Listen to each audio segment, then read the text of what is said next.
besides it. Let's see you pop it up.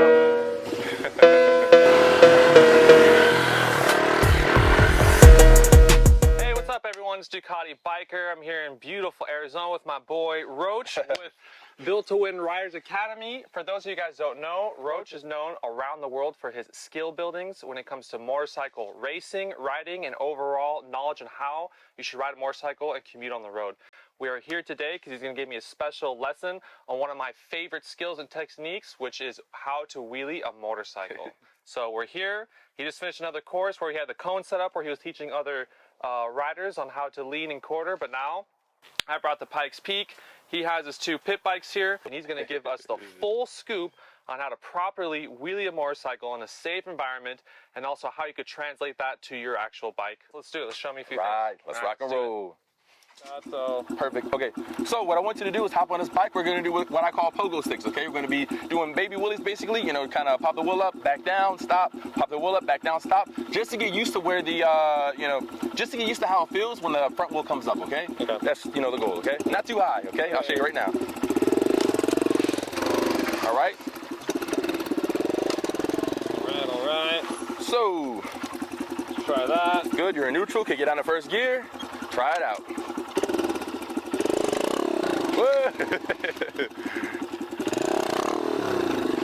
Right to the point. Why do you teach the wheelie course for you? So part of it is, you know, just clout, like you said, just looking cool. And basically the two coolest things I think you could do on a motorcycle is drag knee, get low and drag knee, drag elbow, and pop wheelies. So that's mainly the reason that I teach it. But also, you know, wheelie really does help you out of sticky situations. You know, let's say you're at the racetrack and come out of turn and your wheel goes up in the air and, you know, you're not used to wheeling. So you just keep the gas, you get scared and tense up and you loop out or anything, you know, it gets you comfortable with the wheel, you know, coming up off the ground, basically, you know. That's definitely. also another really important part of it, you know. Yeah. But wheeling is just a beautiful thing, you know, because first off, you know, riding with two wheels is a little dangerous, a little sketchy, a little dicey, you know, but one wheel is, you know, it's a beautiful thing it is, you know. It's a really good feeling to have, to be comfortable on one wheel on a bike and just, you know, ride out that wheelie, you know. It's a really great feeling. Next we're going to work on is going to be getting the wheel a little bit higher, basically reaching the balance point, and I want you to try to carry it out a little bit further, as far as you can, okay? Okay, right. Yep, so instead of getting to the balance point and cutting the gas and dropping the wheel down how you were just doing, try to carry it out for as long as you can. As soon as you hit the balance point, don't cut the gas, keep the same amount of gas, maybe even a little bit more, okay? Okay, let's see it. All right.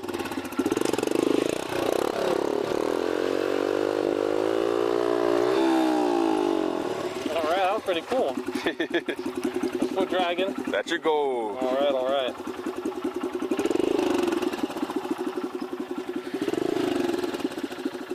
Oh, there's kids. We got the homies coming through.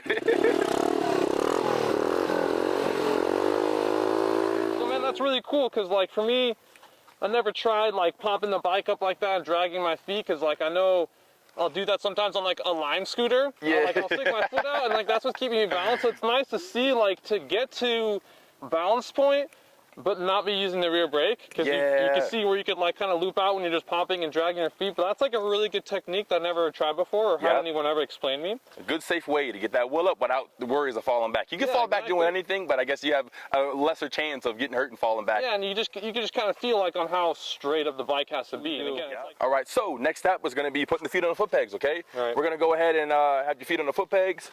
Really important, the most important thing today is going to be covering this back brake. This back brake is your lifesaver. You don't know how many people I've taught in the past that, you know, I teach them the back brake, I teach them step by step everything else before that, and they pop the wheel up. They know all they have to do when they go too far back is push the back brake, and they take their feet off instead and get scared and they fall back on the back. Well, for me, like every time I like to do wheelie, I put my foot over the rear brake, but then my foot like I have it like duck foot, like it just like or like not covered for some reason. It's bizarre. It's like a mental thing. Yep. Now a good technique that I use that I recommend everybody else use is when I'm in the wheelie, what I'll do before I pop the wheel up, I'll push the back brake a couple times, you know, kind of 1, 2, okay, the back brake's there, it works still, and my foot is hovering over top of it, because sometimes, you know, even I make the mistake sometimes every once in a while of you pop the wheel up and you forget, oh, my foot's not over the back brake, and then, you know, you save it, you know, or sometimes, you crash, but it happens, it's part of wheeling, you want to prime it almost a little bit to make sure it's there. And also to know that your foot's covering the rear brake, so the most important part of the wheelie is that back brake, you know, What about the, like, if you grab the clutch in midair? I mean, does that work as a back brake too? You can, no, now the clutch, when you grab it in, it disengages all power to the engine. So holding the clutch in when you're wheeling does you actually a disservice, you know? It doesn't help the back wheel come back.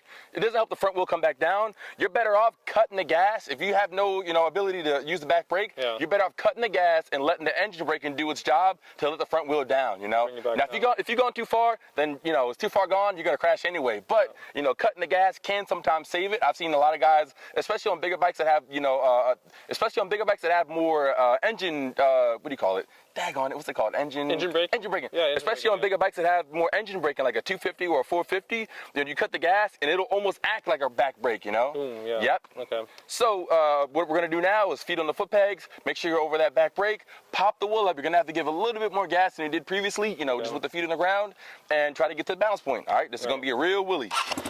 So nice and slow, in the low RPMs. Use that torque to lift it up.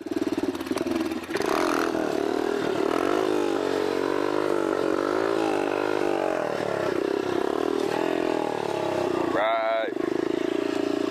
You want to stay right there in that balance point.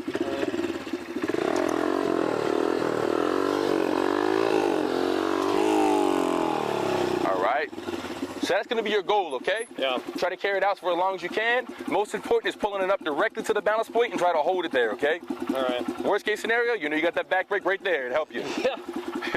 You prime that thing a little bit. And then are you pulling up at all, right? Now, somewhat, okay? I time it, in first gear, you have a lot of torque, so it's not necessary to pull up too much. Yeah. When you're in the higher gears, like on this bike, when I pop the wheel up to the second or third gear, you gotta pull up like a madman, okay? Yeah. But in first gear, not so much. Yeah, 'cause you're Most popping the importantly, clutch, yep, so when you pop the clutch, the bike's gonna automatically kind of like, pull forward. You're gonna let the bike pull forward and pull you back, if that makes sense. Yeah. So where the bike puts you at, you kind of just stay lean back, if that makes sense. Here, do a wheelie. I'm gonna take a video so you can see, okay?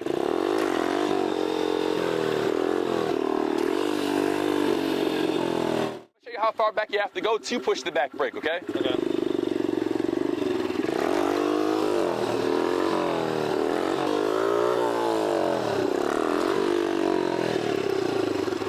All right.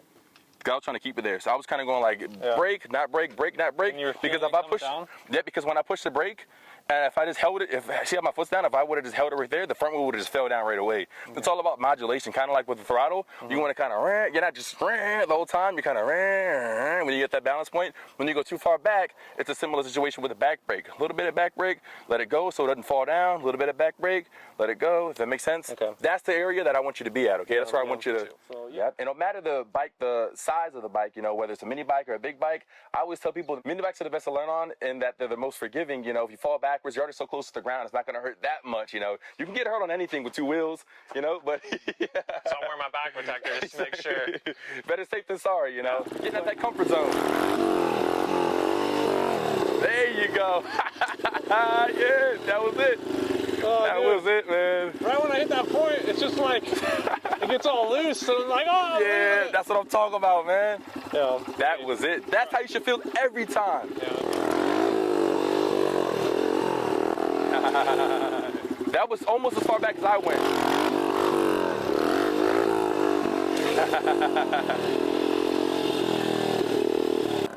Nice.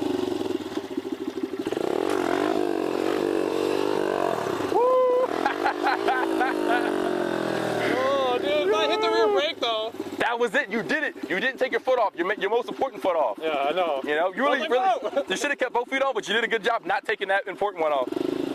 Here, stop for a second. All right, this may or may not be a good idea, but we're gonna try it. All right. I want to see you do a second gear wheelie. Okay. Now, on second gear, you do have to kind of time your pullback. Okay. You're gonna have to rev it up, a decent amount with the clutch held in. As you let the clutch go, you want to lean back and time it so that the clutch lets go as your arms are extended. If that makes sense. Yeah. I'll do one for you just so you can see. Let's see it. And then we'll have you like try you're one. riding in second gear and you pop in second gear. Is that what you're saying? Yep. You're gonna be coasting in second gear. Same thing like how we did in first. Okay. So I'll show you right now. And we're gonna do it down in that direction because it's a longer stretch, okay? Okay, that way, yeah. Second gear, nice and slow, rev it up. Oh, hold on, that was a little bit too, I thought I was in first gear for a second. Cut that out. All right, hold on, I'll show you right now.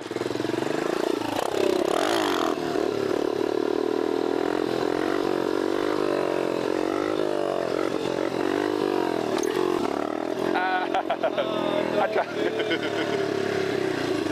But so you think I should still practice more first, or I'm like. I mean, if you want to, if you're scared. Now my brain is translating to my foot. I think if I do it a few more times, then I could do the second. Cool. Yeah, absolutely. You can work up to it if you want to. No problem at all. At least progress the second gear by the end of the session is because second gear you have more comfortable balance point. Does that make sense? And it'll be more like how I feel. I always pop the clutch in my bike in second gear. Exactly. Yeah, because you're not going to be in first gear on your that bike. Let me I just started getting the foot down. Cool. Yeah. No problem at all. Yep. So, but basically, once we do the second gear wheelie, the way the balance point feels is you have way more room to kind of, move and modulate. Yeah. Whereas in first gear, the torque is so aggressive to where you either like it feels the whole time you're wheeling. It feels really aggressive. Either you're braking kind of hard or you're giving gas and going up really fast. So it's one or the other. Whereas in the second gear, you get more of it'll feel more like your big bike. So let's do a couple more first gears. Get you really comfortable, getting a little bit further back, using a back brake every time, and then we'll go to second gear. Okay. All right. All right. So you're pretty much on a small bike. It's learning to get up there, to keep it at balance point, to not have that much of a risk, but then obviously translate it to, and then you want to translate to a big bike, which is obviously you have all the power and all the speed. Yep, so right here we got a CRF 125F that we're going to rock and roll on. Sweet. This is a beautiful bike to ride, one of my favorite Honda mini bikes. I love Honda, I love mini bikes, so this is a great combination of both. It has 12-inch medium motor tires on it, and it's a perfect wheelie bike. It has a perfect amount of torque, and it's a fun bike to ride. And why is it important to pop the clutch when you're wheeling? Basically, popping the clutch, what it does, once you have the engine revved up with the clutch held in, popping the clutch or dumping the clutch, what some people call it, is just giving all the power from the engine directly to that back wheel. And in doing that, it pops the wheel up. It pulls the wheel up higher in the air, the front wheel. Yeah. So and it's always more consistent because always power wheeling is never consistent. You never know, you can always change from revs and RPMs back and forth, but when you're popping the clutch, you can always control the consistency in first, second, or third gear. So, 100%. Yep. Clutch gives you that level of consistency with your wheel. There you go. Keep it going. Keep it going. Now you see right there what happened was you started to tilt a little bit. Yep. And that's a good thing to learn. How do I control that though? I'm going too slow. The more speed you have, the less of the teeter-totter you'll get. But if you can control that in first gear, you're the man in second, third, every other gear.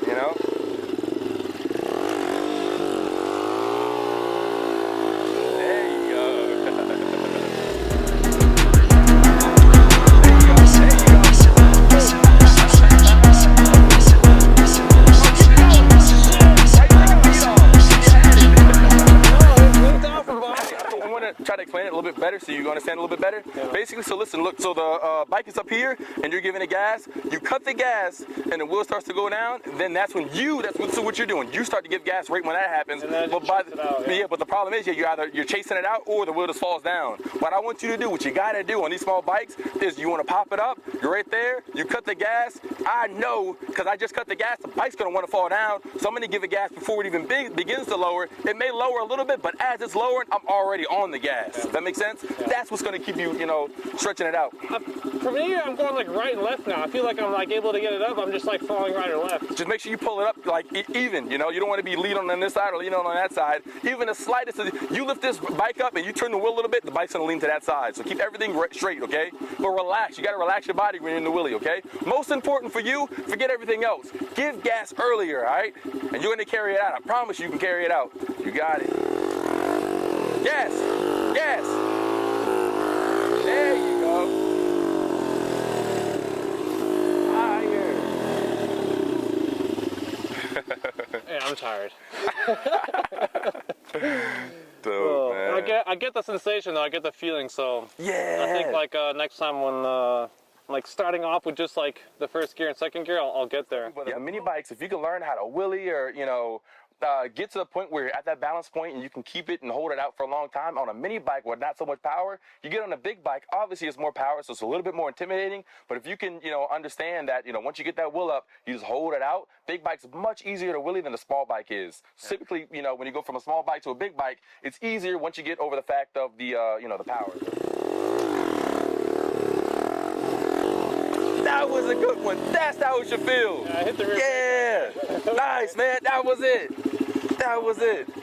Yeah, I just need more practice. I could get so carried away. Yeah, hey, that's how you're supposed to be, man, when you practice. Yeah, that's cool. Repetition till you get it perfect. Awesome. Nice. You did great, Joe. Yeah. Hey, well, I think that wraps it up for the day. We spent a few hours out here. Bro, thanks so much. Obviously, as you guys could see, I've gone to the point where I was just on my feet. We're popping the clutch. He gave me explicit directions where if you guys want more explicit directions, you can always write or email Roach at his website, which is Built to Win Riders Academy. He'll give you some more explanations, but we're gonna take this video series even to the next level where obviously, as you guys can see, I still have some more learning to do. That was just my second there in second gear popping the clutch, but I'm still obviously needing to find the balance point. So I think in our next videos, we're gonna see how far I can progress with Roach to where I could be a pro like him. We'll have him tap dancing on the seat in no time. Exactly, I'll be both feet on the seat doing stand-up wheelies, but that's really cool, man. But yeah, awesome either way. Yes, sir. Thanks for coming again, out, G, man. yeah, for sure. If you guys like this video, hit the subscribe button, stay tuned. We're gonna post on both our socials. And to be honest, this is just like the most safest and most skillful way properly learning how to ride a bike with someone like this, on bikes like this, in a safe area like this. So with that being said, stay tuned, and we'll see you next time. Peace out. Yeah.